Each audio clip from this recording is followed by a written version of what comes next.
So let me talk about tonight's live. It is going to be about the downturn fella and the plain hemmers. And you generally need cover and chain stitch, but actually these hemmers and plain hemmer and downturn fella, gosh, it's all a mouthful, actually work on other machines. So what I've got is I've got a slideshow for you that keeps me on track. And I'm also going to demo. Oh, how I love demoing live. So I'm going to run the two and look out for questions, but there was something else I was going to say. Yeah, I think that was it. That was it. So let me bring in the slideshow, or actually, maybe I will show you first. So these are the samples that I did earlier. And on this one, I used both. I used the downturn fella and I used the plain hemmer. Okay, the plain hemmer, I turn a hem. So there's no raw edge here. Okay, that's a folded hem.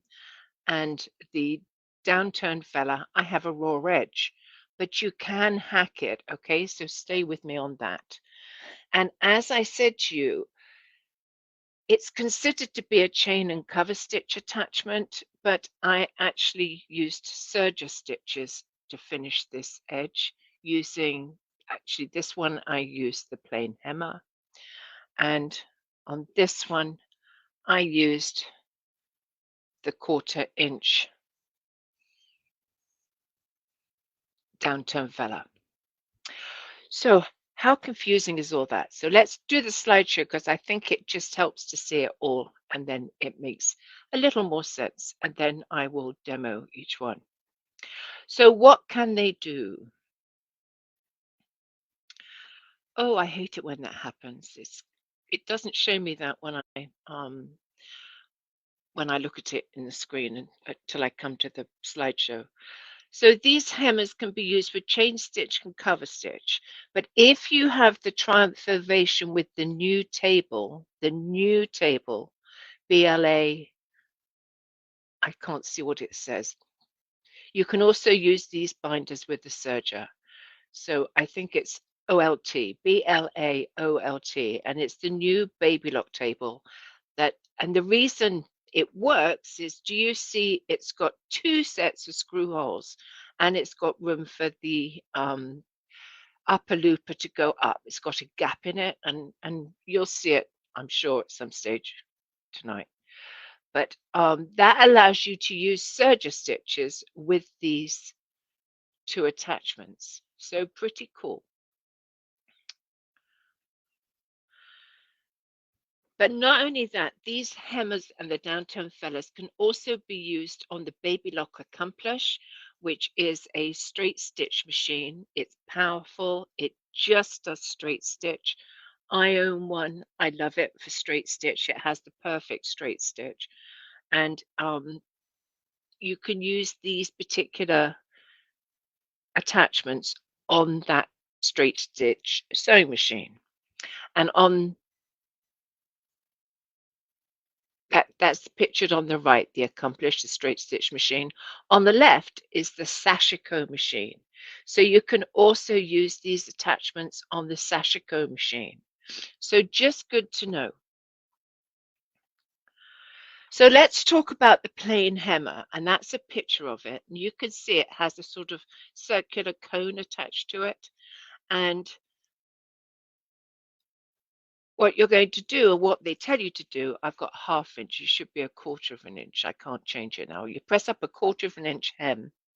Okay, I've made an error there. It's a 1/4 inch hem. And then you feed it through this binder. And I'm going to show it to you so you'll get to see how it works. And you can use a chain stitch, a cover stitch to sew it. You're going to line up your needle with the edge of the hem, and you can move the attachment. You have to shift the attachment left and right sometimes. But what you need to understand is you will be sewing from the wrong side of the hem. So the underside, in other words, your chain stitch stitch will show on the right side.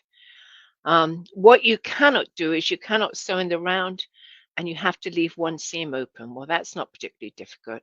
And you cannot use really thick fabric, okay, because it's got to feed through with a folded hem, with that 1/4 inch folded hem.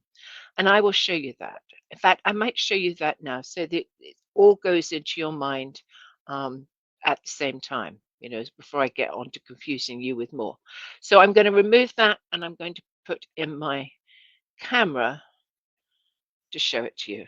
And let's see if we can get that bigger. So let me put that in there. Right. So I am set up with the plain hemmer. I have to really concentrate tonight. So the plain hemmer is going to turn over a hem. It's going to turn over a hem so you get a nice finish. And it's a 1/4 inch hem. I don't know why I wrote 1/2 inch and I missed that when I was reading it. So 1/4 inch. And actually, I'm going to show you it twice, because I don't know if turning over a 1/4 hem makes it as easy as it could be. So what I generally do with this one is I've got chain stitch and I'm using the left needle. And what I generally do is I just sew into the fabric before I put it in. And I'll show you why. My thread chain isn't long enough for me to pull it. There we go. So what I'm doing is I am going to sew this in a minute. What I'm going to do is I'm going to feed it in and curl it round this cone like this. But what happens is that fabric kind of pulls back on itself. So just to make it easier, I'm just going to attach a bit of thread to it. Okay, you'll see why in a minute. So didn't sew. Did that to me earlier. So let's try it again.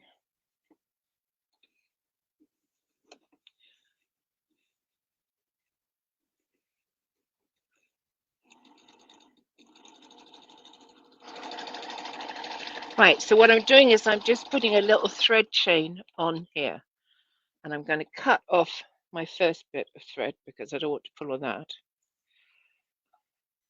So all I've done is I've just attached a thread chain, and you'll see that this is the wrong side of the fabric, and I'm going to curl it up into this cone, right?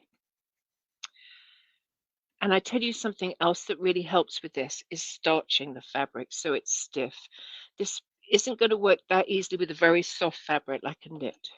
So what I'm going to do is I've got hold of my thread chain and I'm just going to grab some tweezers and feed this under the foot. And I'm only keeping hold of the thread chain to stop the fabric from getting pulled back slightly. Right. So what I'm going to do is I'm going to fill this cone with fabric and I'm going to stitch.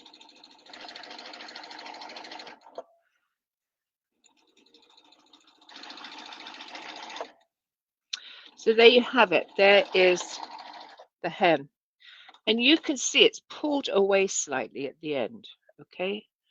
But there it is, and you have the chain stitch on the reverse side. So what I generally do, which I didn't then, was I generally finger press the end as well as the beginning. So let me find another piece. This is a piece without any hem turned over. And I find this just as easy to use. Let me just put my little end on it.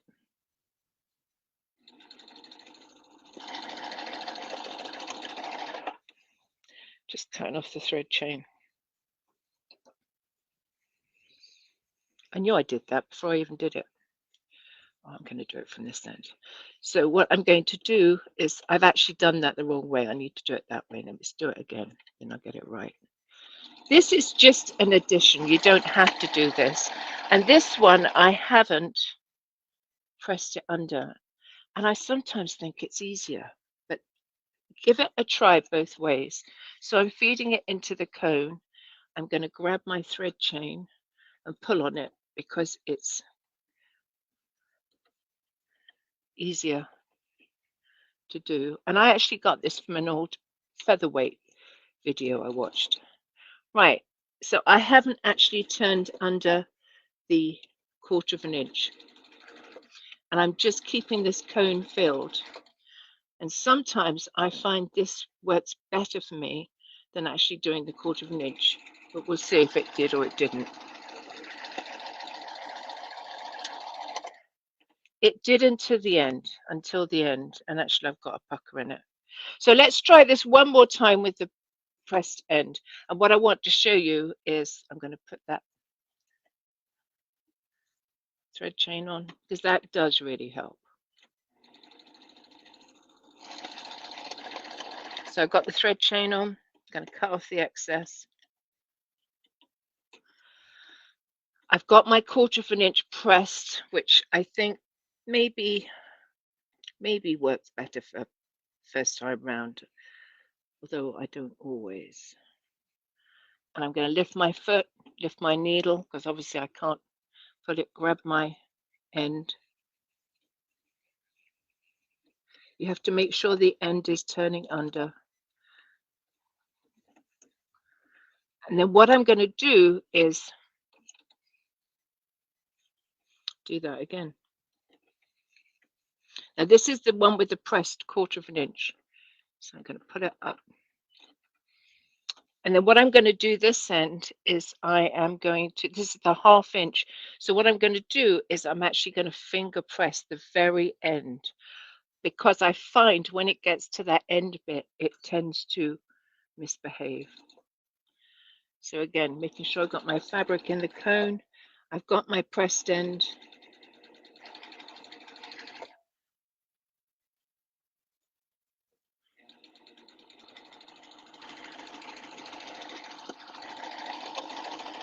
Oh, I made such a mess of that. Let's try that again.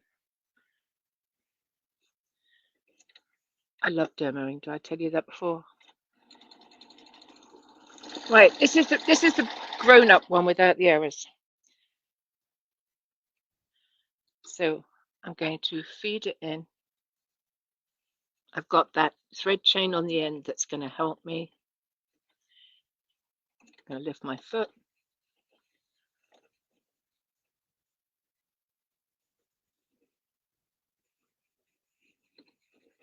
There we go. And I'm going to make sure that I finger press this end, okay?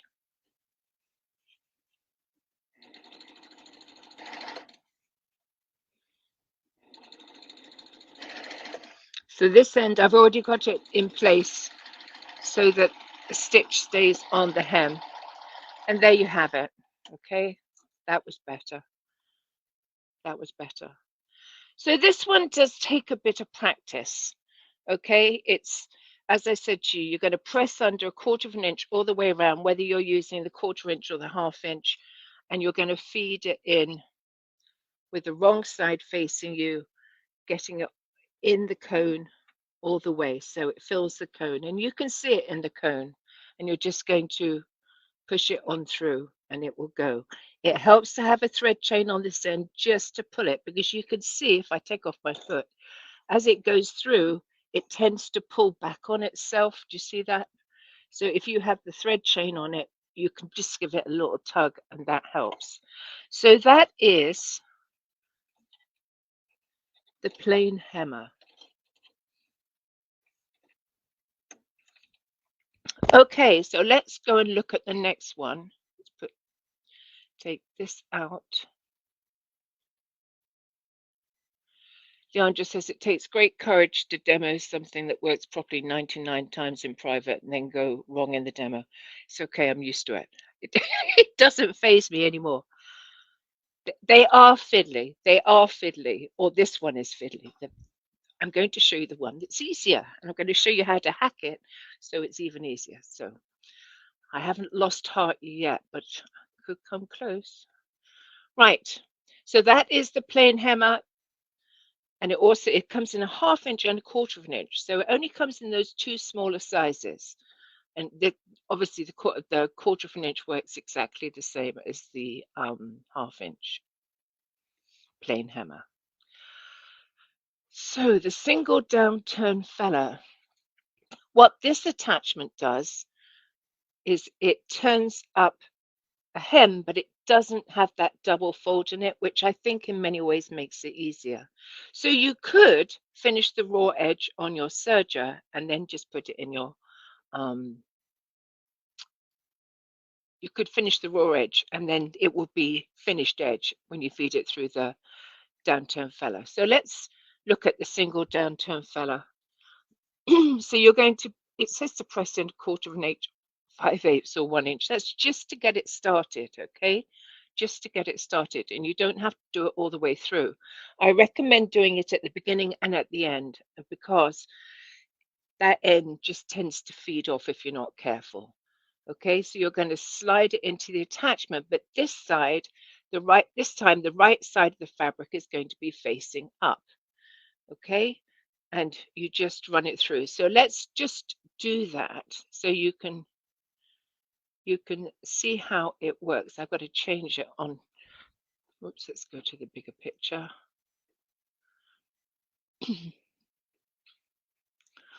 So this one is, I think, easier to work.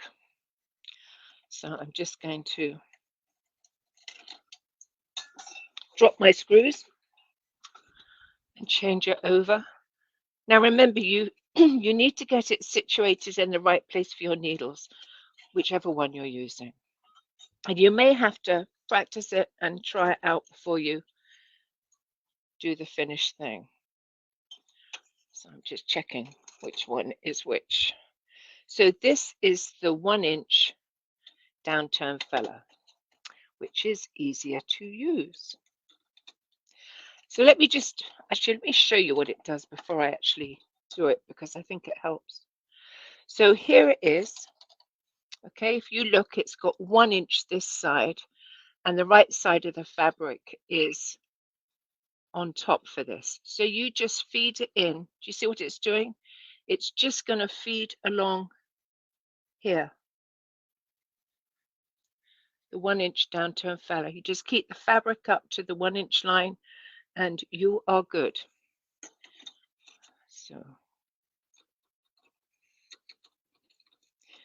So I vote for the downturn feller for 2 reasons. 1, I find it easier, and 2, my stitch is on top, which kind of pleases me because I don't necessarily want a chain stitch on the right side.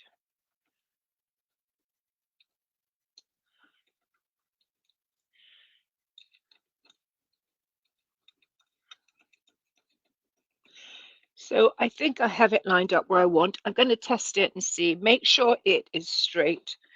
I'm having trouble seeing because I'm looking over the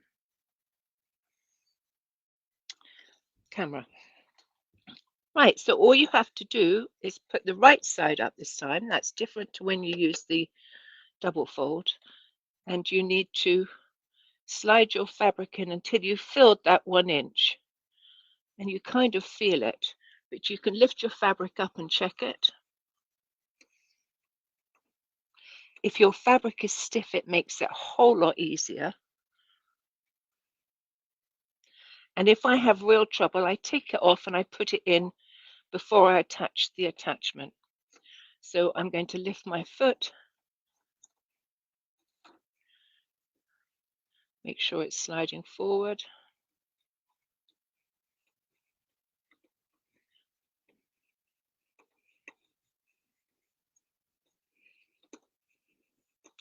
And I tell you what I'm going to do. I'm just going to finger press 1 inch in just because it makes it easier. I'm finger pressing 1 inch. Now, of course, I'm guessing it, but it'll be near enough. Slide in again. You can see why I haven't rushed to demo these.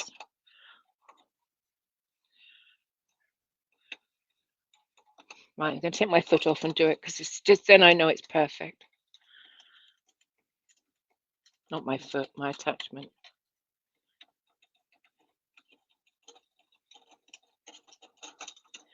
Right.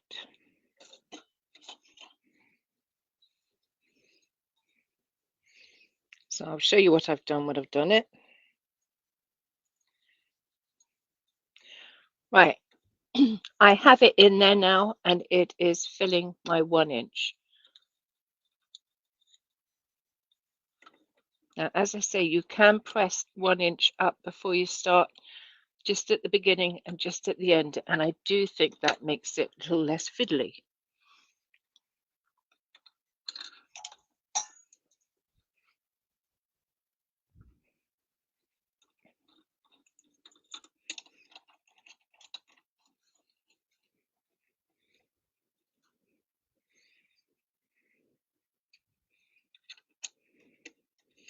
Right, got it back on.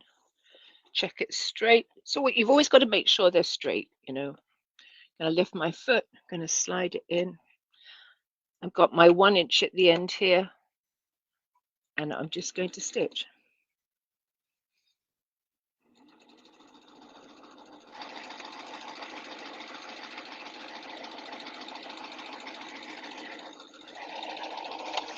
There, and that is a 1 inch hem. So on this side, you can see it. On this side, there is the chain stitch. Okay, so a whole lot easier to use than the Downturn Feller once you fed it in. So while I'm feeling unlucky, I'm going to show you here. This time I've done a 1/4 of an inch hem, and I am going to fold it up an inch.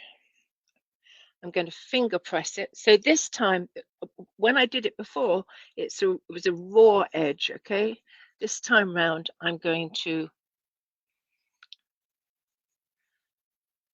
have a finished edge, and I'm using this attachment, and it generally says not to do that. See, it went in perfectly this time. And what I need to do is just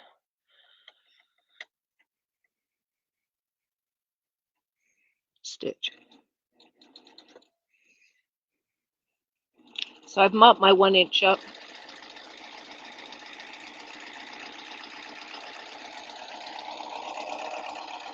So with this time round, I have a finished edge.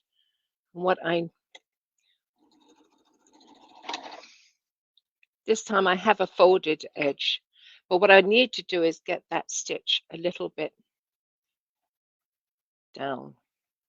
So what I'm going to do is I am going to take out one screw, and I'm going to slide it over so that my stitch is actually a little bit higher. So let's hope. Oh, I have this one. This one is, oh, this one's good. So here it is. I'm doing the same again. I'm going to fold it into an inch.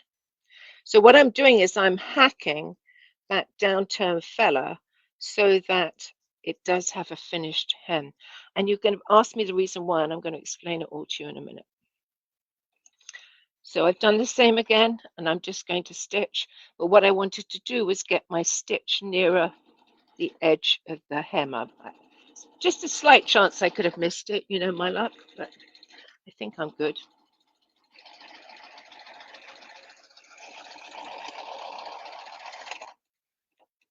And there you go. I've done it again. And I could move it even more, but you notice that when I do that, I've only got one screw in, okay? So I could do it one more time and get that stitching a little higher. But this is the folded 1/4 of an inch edge, so it's actually a clean edge. So I've hacked the Downturn Feller. Normally you just get a raw edge on the Downturn Feller. And I move the stitching higher by moving the attachment to the right. Okay, well, if that hasn't scheduled, I'm going to come back and check for questions, and then I'm going to do a bit more explaining as to the reason why I chose to do that. Right, let's have a look at questions. Okay, so if you have the new table, could you use the, yes, we're going to get onto that. Awesome tip, never thought to hack it. Now, it's not going to work with really thick fabric, but it works just fine with cotton. And the reason I did it was because, let me just grab it.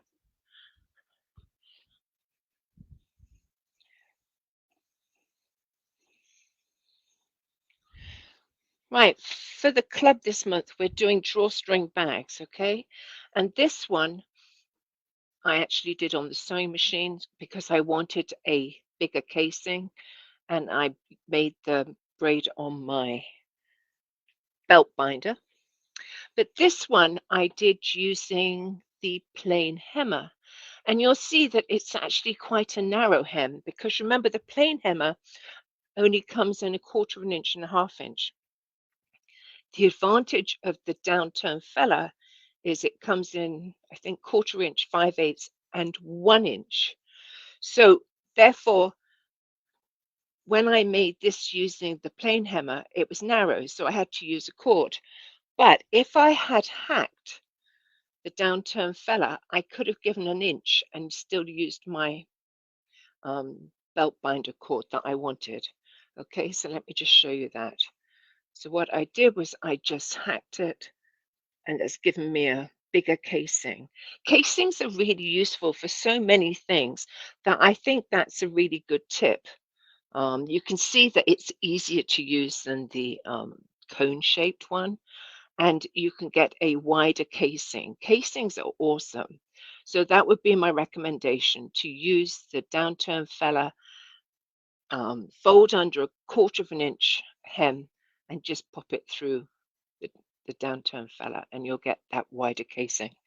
So that's what I wanted to show you as far as that's concerned. What about chiffon, a bride's dress that I need to shorten? That's the other consideration, is the fabric.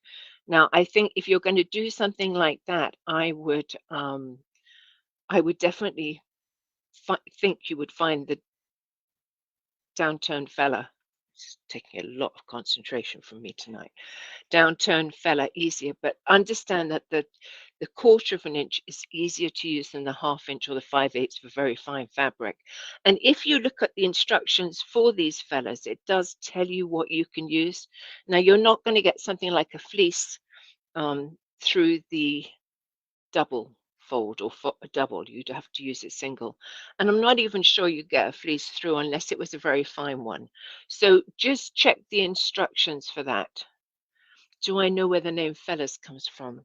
No, no, I should have looked that up. Could you serge the edge instead of turning under 1/4 of an inch? Absolutely, you can turn the edge and then use the Downturn Feller, and you've still got a finished edge. So that is another option too. So let me go back to the slideshow, because I'm going to go on and